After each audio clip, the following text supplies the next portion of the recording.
નમસ્કાર, star India TV ન્યૂઝમાં આપનું હાર્દિક સ્વાગત છે। આપ જોઈ રહ્યા છો સ્ટાર ઇન્ડિયા ટીવી ન્યૂઝ, સત્યની વાતે સત્યની સાથે।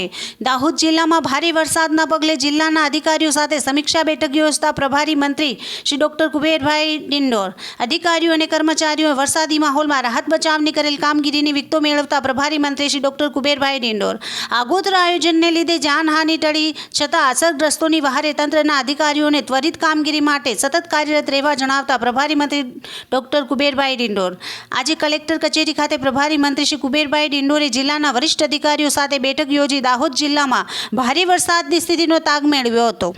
દાહોદ જિલ્લામાં ભારે વરસાદથી અંતતત્ર સર્વત્ર વરસાદી જળ છવાઈ ગયું છે। ભારે વરસાદના પગલે રાજ્ય સરકારે નાગરિકોને અગવડતા ના પડે અને સલામતીપૂર્વક કુદરતી આપદાને વહન કરવાની હામ મળે તે દિશામાં તંત્રના અધિકારીઓને કામગીરી કરવા પ્રભારી મંત્રી શ્રી કુબેરભાઈ ડિંડોરે જણાવ્યું હતું।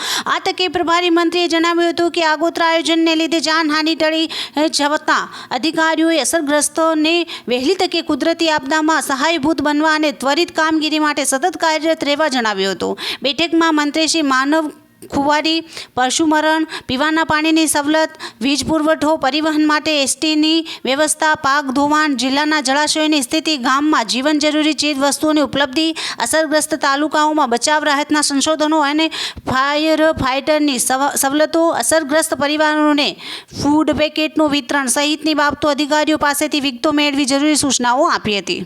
આ તકે જિલ્લા કલેક્ટર શ્રી યોગેશ નિરગુડે અમલીકરણ અધિકારીઓ અને તેમના તાબાના કર્મચારી અધિકારીઓને આપત્તિ વ્યવસ્થાપન સુવિધામાં કોઈપણ પ્રકારની બાંધછોડ ચલાવી લેવામાં આવશે નહીં તેમ તાકીદ કરી હતી। આ બેઠકમાં સાંસદ શ્રી યશવંતસિંહ ભાભોર, ધારાસભ્ય શ્રી કનૈયાલાલ કિશોરી, ધારાસભ્ય શ્રી મહેન્દ્રભાઈ ભાભોર, જિલ્લા પંચાયત પ્રમુખ શ્રી કરણસિંહ ડામોર, જિલ્લા વિકાસ અધિકારી શ્રી ઉત્સવ ગૌતમ, જિલ્લા પોલીસ અધિક્ષક ડોક્ટર રાજસિદ્ધિ ઝાલા, નિવાસી અધિક કલેક્ટર શ્રી જે.એમ. રાવલ સહિતના જિલ્લાના અમલીકરણ અધિકારીશ્રીઓ ઉપસ્થિત રહ્યા હતા। Star India TV news Dahod reporter Yogesh Makwana, જિલ્લા દાહોદ।